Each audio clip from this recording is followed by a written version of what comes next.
अस्सलाम वालेकुम मुझे कैसे हैं सब लोग अफसर सब ठीक होंगे। आज हम 10th क्लास के फिजिक्स चैप्टर 14 का टॉपिक देखेंगे ऑप्टिकल फाइबर। पहले हम लोग देखेंगे ऑप्टिकल फाइबर होती क्या है, फिर हम उसके यूजेस देखेंगे क्या कहाँ पे उसको इस्तेमाल कर सकते हैं। तो सबसे पहले तो ऑप्टिकल फाइबर का इंट्रोडक्शन है। कहते हैं optical fibre uses the principle of total internal reflection to transmit light effectively over long distance. कि हमारे पास क्या होता है कि ऑप्टिकल फाइबर बेसिकली बच्चे हमारे पास कह लें कि आसान अल्फाज में देखा जाए कि ऐसा इंस्ट्रूमेंट होता है या ऐसी वायर्स होती हैं, तारे होती हैं जिनके ज़रिए आप डाटा को एक जगह से दूसरी जगह ट्रांसमिट करते हैं। कहते हैं अब यहाँ पे जो एक जगह से दूसरी जगह जो डाटा भेजा जाता है वो किस तरह से भेजा जाता है, मतलब किस तरह से सिग्नल्स भेजे जाते हैं। कहते हैं ये जो प्रिंसिपल होता है जिसके अकॉर्डिंगली जो है ना हमारे पास लाइट को ट्रांसमिट करवाया जाता है वो होता है टोटल इंटरनल रिफ्लेक्शन। मतलब हमारे पास क्या है कि लाइक ऑप्टिकल फाइबर में से जो लाइट मूव करेगी ना तो वो हमारे पास किस प्रिंसिपल के अकॉर्डिंगली उसमें से लाइट जो है वो ट्रैवल कर रही होती है, टोटल इंटरनल रिफ्लेक्शन। ये हम लोगों ने बच्चे टॉपिक पढ़ा था प्रीवियस, ये हमने टॉपिक पढ़ा था। टोटल इंटरनल रिफ्लेक्शन क्या होती है कि अगर लाइट है, ये फॉर एग्जांपल एक मीडियम है मेरे पास, लेट्स जस्ट सपोज कि ये ग्लास है और ये ऊपर वाला जो मीडियम है ये कोई दूसरा मीडियम है। इस मीडियम का जो रिफ्रेक्टिव इंडेक्स है वो हमने नाम दे दिया उसको n1 का। जो ऊपर वाला मीडियम होगा फॉर एग्जाम्पल ऊपर एयर है वो n2 है। अगर एक मीडियम से लाइट एंटर होती है और यहाँ पे इस बाउंड्री के साथ टकराती है जाके और सारी की सारी वापस उसी मीडियम में आ जाए तो हम कहते हैं ये टोटल इंटरनल रिफ्लेक्शन है, कि जिस मीडियम से जाके टकराई है उसी मीडियम में वापस आ गई है।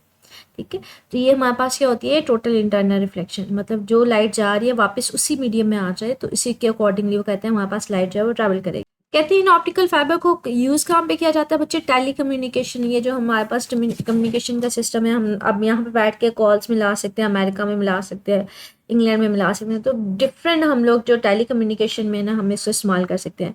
Due to their high speed and reliability, मतलब ये बहुत ज़्यादा हाई स्पीड के साथ जो है डाटा एक जगह से दूसरी जगह जो है वो सिग्नल पहुँच जाते हैं और रिलायबल भी होते हैं, मतलब कोई ख़राब नहीं होती आवाज़ वगैरह। ठीक है, एंड ऑप्टिकल फाइबर, अब ऑप्टिकल फाइबर होती किस तरह से है इसको मजीद देखते हैं कहाँ पे इसको देखा जाता है। कहते हैं ऑप्टिकल फाइबर जो होते हैं consist of thin hair like strands made up of glass और प्लास्टिक। कहते हैं ये हमारे पास जो है ना वो इसकी फिगर शो की हुई है। सबसे पहले तो हमारे पास ये कह लें कि कोर होती है, ठीक है, अंदर वाली चीज़ होती है। उसके बाहर जो होती है ना ये क्लैडिंग वगैरह होती है, ठीक है। उसके बाद मजीद एक कोटिंग होती है, उसके ऊपर हमारे पास एक स्ट्रेंथन मेंबर होता है, मतलब एक और लेयर होती है जो सिर्फ और सिर्फ इसको स्ट्रेंथ कर रही होती है, मतलब इसको प्रोटेक्शन दे रही होती है। और बाहर एक और मजीद हमारे पास कह लें आउटर जैकेट होती है। कहते हैं हमारे पास जो होती है ना ये बेसिकली अगर इसके बोला जाए कि ये हमारे पास किस चीज़ से बना होता है तो कहते हैं ये हमारे पास जो है थिन होते हैं, हेयर लाइक स्ट्रैंड्स होते हैं, जो किस चीज़ के बने होते हैं, या तो ग्लास के बने होते हैं या प्लास्टिक से। मतलब अगर मैं इसको एग्जैक्टली आपकी शक्ल दिखाऊँ इसकी तो मतलब ये देखें ये छोटे छोटे ना बारीक से हमारे पास बनी होती हैं वायर्स वगैरह। अब इसके अंदर जो होती है वो बेसिकली लाइट ट्रैवल कर रही होती है। ये जो हमारे पास ये जो होती है ना ये बारीक बारीक सी थिन सी, ये कहते हैं ये प्लास्टिक की भी बनी हो सकती हैं, ये हमारे पास उसके ग्लास की भी बनी हो सकती हैं। ठीक है, तो ये बारीक सी हमारे पास कह लें स्ट्रैंड्स होती हैं। कहते हैं इसके बेसिकली दो मेन पार्ट्स होते हैं, एक होता है कोर और एक होता है क्लैडिंग। मतलब हमारे पास जो ये देखें ये हमारे पास मेन चीज़ है, ये इसके कोर है, ठीक है, और ये इसके ऊपर जो लेयर होती है क्लैडिंग होती है। जैसे यहाँ पे मैंने आपको दिखाया भी है कि ये हमारे पास क्या होगी, ये कोर होगी, इसके ऊपर ये वाली जो लेयर होती है ये मेरे पास क्या होती है, ये इसकी क्लैडिंग होती है। ठीक है, मतलब बाहर वाली जो लेयर होती है। The core is the inner part that carries the light and is made of material with a high refractive index। कहते हैं ये जो हमारे पास इसकी कोर होगी ना ये वाली चीज़, ये वाली, ठीक है। कहते हैं ये जो कोर होती है बेसिकली क्या होती है, ये हमारे पास इसका रिफ्रैक्टिव इंडेक्स बहुत ज़्यादा होता है, उसके अंदर जो होती है वो लाइट ट्रैवल कर रही होती है। ये देखिए ये लाइट किसके अंदर शो भी की हुई है, ये लाइट इसके अंदर मूव कर रही होती है और ये हमारे पास इसका रिफ्रैक्टिव इंडेक्स बहुत ज़्यादा होता है। रिफ्रैक्टिव इंडेक्स हमने पढ़ा था हमारे पास ना, बेसिकली हमने इसी चैप्टर में रिफ्रैक्टिव इंडेक्स का टॉपिक पढ़ा था। रिफ्रैक्टिव इंडेक्स बेसिकली हमें बताता है कि किसी भी मीडियम में से जब लाइट गुजरती है तो वो कितना स्लो डाउन हो जाती है, कितनी उसकी स्पीड चेंज हो जाती है। जितनी उसकी स्पीड कम होगी उतनी हमारे पास कह लें उसका रिफ्रैक्टिव इंडेक्स बढ़ता जाएगा। ठीक है, मतलब ये जो अंदर वाली चीज़ होगी इसका रिफ्रैक्टिव इंडेक्स बहुत ज़्यादा होगा। इसके कंपैरिजन कहते हैं जो क्लैडिंग होती है ना इसका रिफ्रैक्टिव इंडेक्स क्या होता है वो कम होता है। ठीक है, तो जो अपर क्लैडिंग होगी उसका रिफ्रैक्टिव इंडेक्स कम होगा और जो इनर होगी उसका रिफ्रैक्टिव इंडेक्स बहुत ज़्यादा होगा। मतलब ये हम लोगों ने पढ़ा। अच्छा, एक चीज़ याद रखिएगा, मीडियम जितना ज़्यादा डेंसर होता है ना उसमें लाइट की स्पीड उतनी कम होती है। फॉर एग्जांपल ये जैसे सॉलिड है, ऐसे मॉलिक्यूल्स काफ़ी ज़्यादा पास पास है, तो यहाँ पे इसकी स्पीड, यहाँ पे जब लाइट गुजरेगी उसकी स्पीड क्या होगी, सॉलिड्स में कम होगी। लिक्विड में थोड़ी ज़्यादा होगी, गैसेस में इतना ज़्यादा लॉस नहीं होता, इसमें स्पीड लाइट की सबसे ज़्यादा होती है।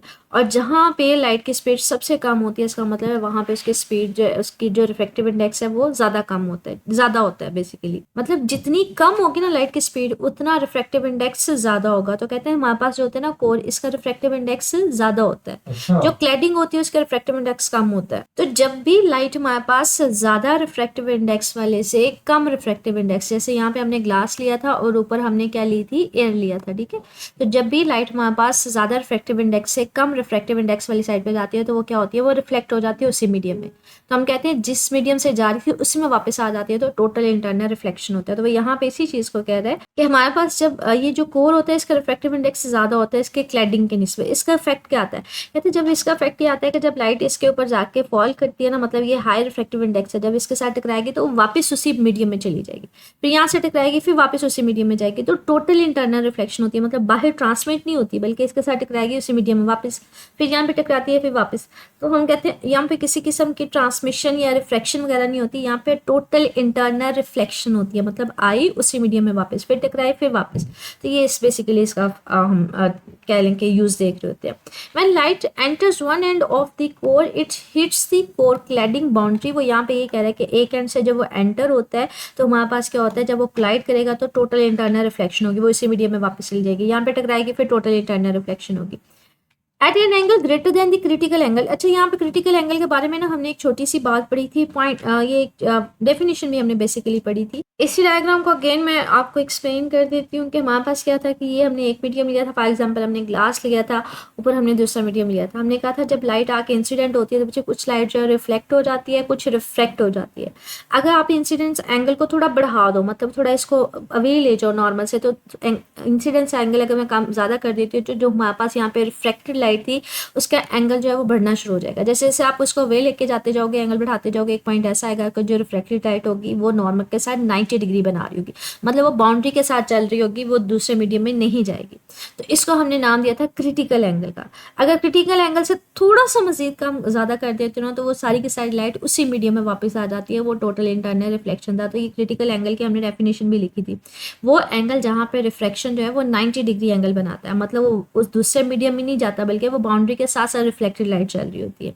तो यहाँ पे उसी चीज़ को कह कि यहाँ पे जो उसका इंसिडेंट एंगल होता है ना वो बेसिकली क्या होता है, क्रिटिकल एंगल से ज़्यादा होता है, जिसकी वजह से जब वो यहाँ पे आकर टकराएगी तो वो वापस उसी मीडियम में चली जाएगी, वो टोटल इंटरनल रिफ्लेक्शन होगा, ठीक। This represent repeated reflection allow light to travel long distance with minimal energy loss. मतलब वही कि इसके साथ टकराई वो सारी कोई बाहर नहीं जाती बल्कि टोटल इंटरनल रिफ्लेक्शन हो जाती है, सारी सारी लाइट अंदर वापस चली जाती है, यहाँ पे टकराती है फिर वो वापस आ जाती है। तो अंदर ही हमारे पास रिफ्लेक्शन हो रही होती है, तो किसी किस्म का हम कहते हैं एनर्जी लॉस नहीं होता, या होगा भी तो वो बहुत ज़्यादा मिनिमम होगा। तो ये बेसिकली हमने इस सारे टॉपिक में देखा है कि हमारे पास उसकी कंस्ट्रक्शन क्या होती है, हम उसको यूटिलाइज क्या कहाँ पे करते हैं और उसका फ़ायदा क्या होता है, मतलब लॉस वगैरह नहीं होता। आगे इसी चीज़ को वो अगेन कह रहा है कि अगर हम लोग देखें इसके एडवांटेजेस क्या ऑप्टिकल फाइबर के, तो कहते हैं optical fibre in use in many areas of life. इसको काफ़ी ज़्यादा जगहों पे इस्तेमाल किया जाता है। अगर मोस्ट कॉमनली देखा जाए तो टेली कम्युनिकेशन में, मतलब जिसमें आप अक्सर टेली कम्युनिकेशन का मतलब होता है कम्युनिकेट करना, चाहे वो कॉल्स के जरिए हो, चाहे वो कोई टीवी शो मतलब चल रहा है, कोई भी मतलब इस तरह से हो रहा है चैनल्स के थ्रू, तो वो उसके अकॉर्डिंग होता है। तो कहते हैं यहाँ पे हम इसको टेली कम्युनिकेशन में इस्तेमाल करते हैं। कहते हैं compare to traditional copper cables optical fibres have several key benefits. अब ना कंपैरिजन हो रहा है, कॉपर केबल जो पहले हमारे पास तारें इस्तेमाल की जाती थी वो वाली, और अभी जो एडवांस है ऑप्टिकल फाइबर, उन दोनों के दरमियान कंपैरिजन कर रहा है कि दोनों में फ़र्क क्या है, डिफरेंस क्या है। बेसिकली पहले इस तरह से ना सिंगल वायर्स इस्तेमाल की जाती थी, ये होती थी हमारे पास कॉपर वायर्स कहते हैं, लेकिन जो टेली कम्युनिकेशन में है ना हमारे पास इस तरह से ऑप्टिकल जो फाइबर है वो यूज़ की जाती है। अब दोनों में कंपैरिजन हमारे पास करने लगे हैं कि कौन सी ज़्यादा बेनिफिशियल है। सबसे पहले तो कहते हैं हमारे पास अगर कंपैरिजन देखा जाए तो हमारे पास हाई बैंड विड्थ की बात आ जाती है। अब हाई बैंड विड्थ है क्या, उसका देखते हैं।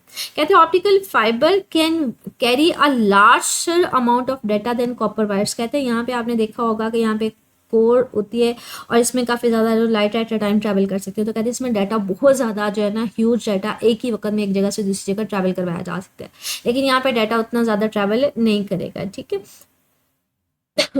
बैंडविड्थ मीन्स, अब वो बैंडविड्थ की ना बता रहा है उसका मतलब क्या है। कहता है bandwidth means how much data can be sent over a network पर सेकंड। वही मैंने आपको एक बता दिया कि एक सेकंड में कितना डाटा जो है एक जगह से दूसरी जगह ट्रैवल कर सकते हैं। तो आप यहाँ पे देखेंगे नंबर ऑफ कोर्स होती है ना वो कंबाइंड होती है, तो बहुत ज़्यादा ह्यूज डाटा एक जगह से दूसरी जगह जो है थोड़े से टाइम में ट्रैवल कर सकते हैं। In today words where we need fast internet, हमें बहुत ज़्यादा फास्ट इंटरनेट की जरूरत पड़ती है। आप लोगों ने देखा होगा, अब तो पहले 3G था, फिर 4G, अब 5G चल रहा है, ठीक है। Optical fibre are the best choice. तो हम लोग क्या करते हैं, ये बेसिकली आपने अक्सर देखा भी होगा, जो केबल की वायर्स होती है ना वहाँ पे भी हमारे पास क्या होती है, केबल की वायर्स होंगे, या PTCL जो नेट के लिए हम इस्तेमाल कर रहे होते हैं, वहाँ पे भी ऑप्टिकल फाइबर को यूज़ किया जाता है, ठीक है। आगे लो पावर कंजम्पशन, वो ऑलरेडी हमने प्रीवियस में भी पढ़ा था कि हमारे पास टोटल इंटरनल रिफ्लेक्शन होती है कि सारी सारी लाइट उसी मीडियम में वापस चली जाती है, फिर रिफ्लेक्शन होगी, फिर वो वापस आ जाएगी, मतलब उसी मीडियम के अंदर रहती है, तो लॉस होता है वो मिनिमम होता है। तो इसी चीज़ को अगेन कह रहा है कि हमारे पास क्या होता है, they use less power than copper cable, मतलब इसमें पावर इसको इतनी ज़्यादा रिक्वायर्ड नहीं होती, because they last longer and more durable, they reduce the cost of repairs and the maintenance. कहते हैं ये हमारे पास कहते हैं इसको लंबे टाइम के लिए हम इस्तेमाल कर सकते हैं, और इसका ये ज़्यादा ड्यूरेशन के लिए चल भी जाता है, और इसलिए हमें ज़्यादा कॉस्ट नहीं, मतलब हमें ज़्यादा खर्चा नहीं करना पड़ता उसकी रिपेयरिंग के लिए, मतलब ये जल्दी ख़राब नहीं होती। फास्टर स्पीड के हमारे पास कहते हैं इसमें जो कह लें डाटा ट्रांसफर होता है ना वो बेसिकली लाइट के जरिए होता है, और लाइट की जो स्पीड होती है वो हमारे पास क्या होती है 3 × 10⁸ मीटर पर सेकंड होती है। मतलब जितनी स्पीड के साथ लाइट जाएगी उतनी स्पीड के साथ फिर उसमें से डाटा ट्रैवल करेगा। तो कहते हैं इसकी स्पीड जो होती है ना यहाँ पे डाटा ट्रैवल करने की बहुत ज़्यादा होती है। They send data using the light pulses, मतलब लाइट की जो स्पीड होती है वो ये होती है।